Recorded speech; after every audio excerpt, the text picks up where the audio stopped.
दोस्तों नमस्कार। आप देख रहे हैं आपका अपना YouTube चैनल हीरालाल जाट। आप देख रहे हैं computer knowledge for beginner in summer vacation की जो एक सीरीज चल रही है उसका इम्पोर्टेंट वीडियो। आज इस वीडियो के अंदर कंप्यूटर की जो शॉर्टकट की है उससे रिलेटेड अगला पार्ट प्रस्तुत किया जा रहा है। इसका जो पिछला पार्ट है वो वीडियो भी आप जरूर देखें और उसका लिंक है इस वीडियो के डिस्क्रिप्शन में दे रखा है। आज हम इस वीडियो के अंदर कीबोर्ड के जो शॉर्टकट कीज़ है उससे रिलेटेड आपको महत्वपूर्ण जानकारी देने जा रहे हैं।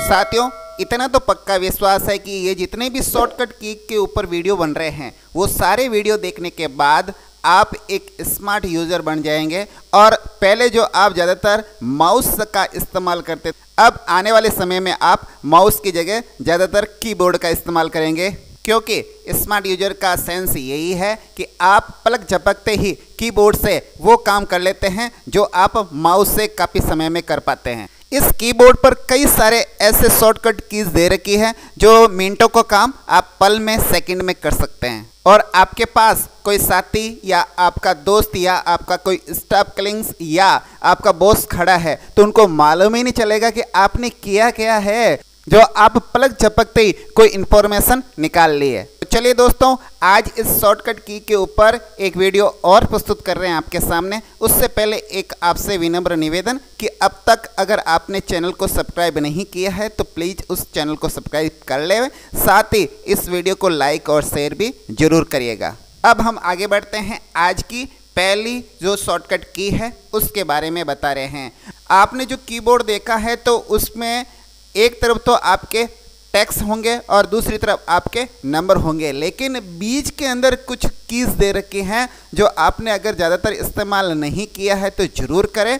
जो फंक्शन 12 है उसकी राइट साइड की तरफ आप देखिए, इधर आपको 9 कीज मिलेगी और उसके नीचे आपको 4 एरो की मिलेगी। इन कीज का आप ज़रूर इस्तेमाल करिए, ये आपको बहुत फास्ट बनाएंगे। सबसे पहले ये जो 9 कीबोर्ड कंट्रोल कीज है उसके बारे में जान लेते हैं। आपने अपने कीबोर्ड पर देखा होगा एक की मिलेगी आपको पॉज ब्रेक। ये क्या है? कभी आपने इसका इस्तेमाल किया है पॉज ब्रेक का? लगभग 90% लोग इस की का यूज करते ही नहीं है।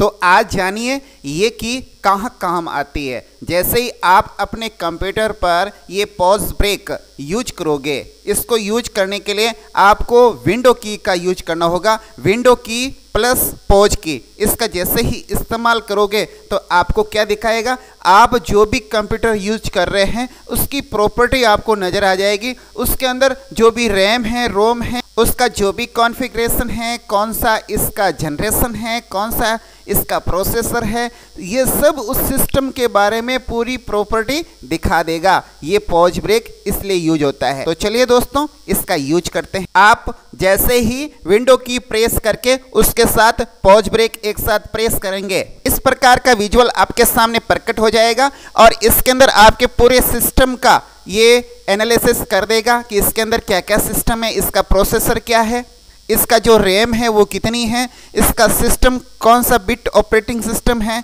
और इसकी प्रोडक्ट आईडी क्या है। टोटल सिस्टम इसके अंदर आपको मालूम चल जाएगा। ये है आपका विंडो की के साथ पॉज ब्रेक ऑप्शन। अब बढ़ते हैं आगे। कीबोर्ड कंट्रोल कीज की जो दूसरी की है वो देख लेते हैं, स्क्रॉल लॉक। अगर आपके कोई सॉफ्टवेयर में काम करते हुए ये की अगर ओपन हो जाती है तो इसका क्या डिफेक्ट पड़ता है वो भी इसके अंदर बताने वाले हैं। अगर आप कोई फंक्शन में काम करते हैं और ये स्क्रॉल लॉक अगर लॉक हो जाता है तो साइड के अंदर ये एक बत्ती रहेगी, ये बत्ती चालू हो जाएगी। ये जितने नीचे एरो की दे रखी है, लेफ्ट राइट और ऊपर जाने के लिए और डाउन नीचे आने के लिए, ये सब लॉक हो जाएगी, आप नहीं जा सकते। आपने एक पॉपुलर सॉफ्टवेयर जरूर यूज किया होगा और वो सॉफ्टवेयर है एक्सेल।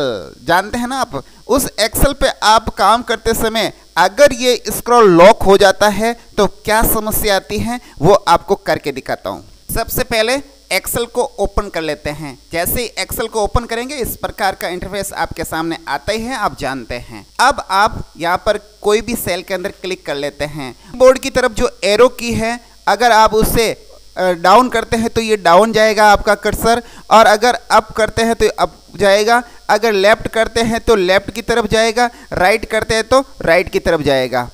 ये है आपके सामने दिखाई दे रहा है स्क्रॉल लॉक। अगर इस पर क्लिक हो जाता है तो साइड में एक बत्ती जल जाती है। और ये होने के बाद अब क्या इफेक्ट आएगा, जैसे ही ये स्क्रॉल लॉक हो जाता है तो यहाँ पर देखो मेरा इस समय कर्सर है जो सेल है H11, यहाँ पर दिख रहा है आपको 11, ऊपर आपको दिख रहा होगा H और इस तरफ दिखाई दे रहा होगा 11। तो ये मेरा कर्सर इस समय H11 पर है। अगर मैं एरो की से ऊपर ले जाना चाहूँ तो ये नहीं जाएगा। अगर मैं इसको डाउन करना चाहूँ, आप ये इसको नीचे नहीं ले जा सकते, ये कहीं नहीं जाएगा, यहीं पर लॉक हो जाएगा। ना तो इसको लेफ्ट ले जा सकते हैं, ना इसको राइट ले जा सकते हैं, ना इसको ऊपर ले जा सकते हैं, ना ही इसको नीचे ले जा सकते हैं। मैं इसको बार बार एरो की से ऊपर नीचे कर रहा हूँ लेकर नहीं जाएगा। ये आपका स्क्रॉल इधर उधर चलेगा, ये इधर आप देख लीजिए, ये ऊपर नीचे हो सकता है, लेकिन जो H11 सेल है ये इससे बाहर नहीं जाएगा, H11 के अंदर ही पड़ा है। ये इधर उधर अगर आप करोगे तो यह इसी सेल के अंदर रहेगा। यह है स्क्रॉल लॉक हो जाने की वजह से होता है ऐसा।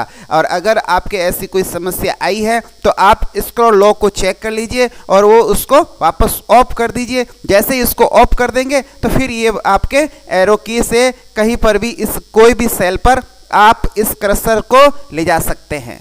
अब जो अगला ऑप्शन है वो है प्रिंट स्क्रीन।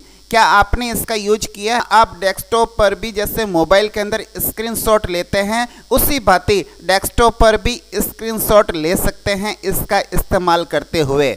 जैसे ही आप विंडो की और इस प्रिंट स्क्रीन पर क्लिक करेंगे तो डेस्कटॉप पर जो भी है वो उसका स्क्रीनशॉट खिंच जाएगा। अब आप सोचेंगे कि विंडो की कौन सी है, ये कीबोर्ड के नीचे दे रखी है, ये हमने थोड़ा निशान भी कर दिया, ये है विंडो की और ये आपके ऊपर प्रिंट स्क्रीन। इन दोनों को एक साथ प्रेस करेंगे तो आपके डेस्कटॉप का स्क्रीनशॉट खिंच जाएगा। ये इसके अंदर आपको स्पष्ट नजर आ रहा है, ये है आपकी विंडो की और ये है आपका प्रिंट स्क्रीन। इन दोनों को एक साथ प्रेस करेंगे तो हो जाएगा और ये आपके लैपटॉप में भी होगा। ये लैपटॉप में भी आप कर सकते हो और डेस्कटॉप पर भी कर सकते हैं। इसका अगला ऑप्शन है इंसर्ट। ये इंसर्ट की कहाँ काम आती है? ऐसे ये इंसर्ट की थोड़ी एडवांस की के अंदर यूज होती हैं। अगर आप किसी सॉफ्टवेयर की कोडिंग कर रहे हैं, प्रोग्राम की कोई कोडिंग लिख रहे हैं तो उस कोडिंग के अंदर इस इंसर्ट बटन का यूज होता है, या आम तरह से ये यूज नहीं होगा।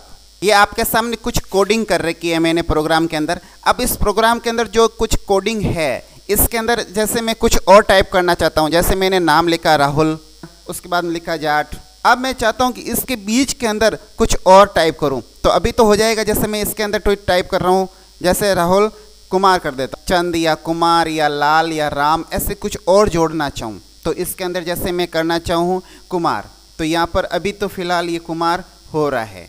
अगर आपकी इंसर्ट की इस समय ऑन है तो क्या होगा वो भी देख लीजिए। अगर आप कोडिंग कर रहे हो और इंसर्ट का बटन ऑन हो गया है तो जैसे ही आप कोडिंग करोगे पहले जो कोडिंग की हुई है उसके ऊपर ये रिप्लेस हो रही है, ये इंसर्ट बटन वहां काम आता है। ये जो डिलीट वाली की है ये आप हमेशा यूज करते ही हैं, लेकिन डिलीट की और बैक एस्केप की इसके अंदर क्या डिफरेंट है वो मैं अगले वीडियो के अंदर इसको बताऊंगा अच्छे से। आपने कीबोर्ड पर ये सबसे फर्स्ट के अंदर जो की है एस्केप की, इस पर लिखा होगा ESC, ये एस्केप की जो फर्स्ट में है, इसका इस्तेमाल किया क्या आपने? ये बहुत काम की एस्केप की है, इसका आप इस्तेमाल जरूर करेगा। आज आपको बताते हैं इसका यूज कब, क्या और कैसे करना है। पहले तो एस्केप की का अर्थ जान लेते हैं। इसका मतलब ये होता है कि भागना या छोड़ना, यानी किसी चीज़ को छोड़ना, बाहर निकलना, उसको डिलीट करना या उससे बाहर निकल आना, यह है एस्केप का मतलब। आपके स्क्रीन पर और कोई ऑप्शन चालू हो जाता है अवांछित, और वो ऑप्शन आप चाहते हैं कि उसको बंद करें, लेकिन उसका ऑप्शन आपको नहीं मिलता है कि उसको बंद कैसे किया जाए। तो उसके लिए ये शॉर्टकट की है एस्केप। आप एस्केप दबा दीजिए और वो चला जाएगा। जैसे आप वर्क कर रहे थे और ऐसे ही कुछ ऑप्शन खुल गए और अब आप इसको बंद करना चाहते हैं लेकिन आपको ऑप्शन नहीं मिल रहा है, तो आप एस्केप की को आप प्रेस कर दीजिए, ये सारे बंद हो जाएंगे। अगर आप किसी एप्लीकेशन के अंदर भी हैं तो वहाँ से भी आप एस्केप के माध्यम से बाहर आ सकते हैं। अब बढ़ते हैं आगे और देखते हैं एक और शॉर्टकट की। आपने स्पेस बार के पास में आपने 3 बटन और देखे होंगे नीचे, इसमें एक तो मिलेगा आपको अल्ट वाला, दूसरा मिलेगा कंट्रोल वाला, और बीच के अंदर आपको एक फाइल की तरह तीर का निशान करा हुआ एक ऑप्शन और मिलेगा जो मैं कर्सर घुमा रहा हूँ। इसी जहाँ पर मैं कर्सर घुमा रहा हूँ ये ऑप्शन आप देखिए अपने कीबोर्ड पर एक फाइल की तरह है और साइड में एक तीर का निशान आपको दिखेगा। ये क्या कहलाता है और इसका नाम जानते हैं क्या? इस बटन का नाम क्या है? चलिए दोस्तों, अगर आपको नाम मालूम नहीं है तो इसका नाम है ऑप्शन की। एक बार फिर से सुन लीजिए, ऑप्शन की। ये ऑप्शन की आपने यूज़ शायद नहीं की होगी, अगर नहीं की है तो इसका भी ज़रूर इस्तेमाल करिए। ये कहाँ काम आती है? आपने माउस पर 2 क्लिक के ऑप्शन देखे होंगे, एक राइट क्लिक और एक लेफ्ट क्लिक। आप अगर लेफ्ट क्लिक कर रहे हैं तो इसका मतलब आप किसी भी फोल्डर को सिलेक्ट कर रहे हैं या उसको ओपन कर रहे हैं। किसी पर अगर आप डबल क्लिक करेंगे, जैसे यहाँ पर सिलेक्ट कर दिया, फिर इस पर क्लिक कर रहे हो तो ओपन हो जाएगा। अगर आपका क्लिक का ऑप्शन काम नहीं कर रहा है तो आप एंटर बटन लगाओगे तो वो फाइल खुल जाए। जैसे ये फाइल सिलेक्ट है और इस फाइल को जैसे डबल क्लिक करेंगे तो ओपन हो जाएगी, लेकिन आप माउस यूज नहीं कर रहे हैं और कीबोर्ड यूज कर रहे हैं तो वहाँ एंटर लगाओगे तो वो फाइल ओपन हो जाएगी। ये फाइल आपके सामने ओपन हो गई है। कीबोर्ड का जो एंटर काम कर रहा है वो माउस के लेफ्ट की का काम कर रहा है, लेकिन आपने माउस पर जो दूसरा ऑप्शन है राइट क्लिक उसको देखा होगा। जैसे आप राइट क्लिक करते हैं तो इस प्रकार के ऑप्शन खुलते हैं। जैसे मैं इस फाइल पे जाऊं और इस फाइल पे राइट क्लिक करूं तो ओपन और अन्य ऑप्शन मिलेंगे। इस फाइल पर क्लिक कर रखा है, अगर मैं राइट क्लिक करूं माउस का तो ये ओपन होगी और लेफ्ट क्लिक करूं तो इसके अंदर इस प्रकार के ऑप्शन खुलेंगे। लेकिन अगर मेरा राइट क्लिक काम नहीं कर रहा है माउस का, आपके कीबोर्ड पर जो ऑप्शन की है उसको जैसे ही क्लिक करेंगे तो इस प्रकार से आपके सामने ऑप्शन नजर आ जाएंगे। ये जानकारी आपको कैसे लगी आप जरूर कमेंट बॉक्स में कमेंट करें, और अगर वीडियो पसंद आए तो जरूर उसको लाइक और शेयर करें। आज का वीडियो बस यहीं समाप्त करते हैं, लेते हैं आपसे आज्ञा, फिर मिलने का वादा करते हैं। वंदे मातरम, जय हिंद।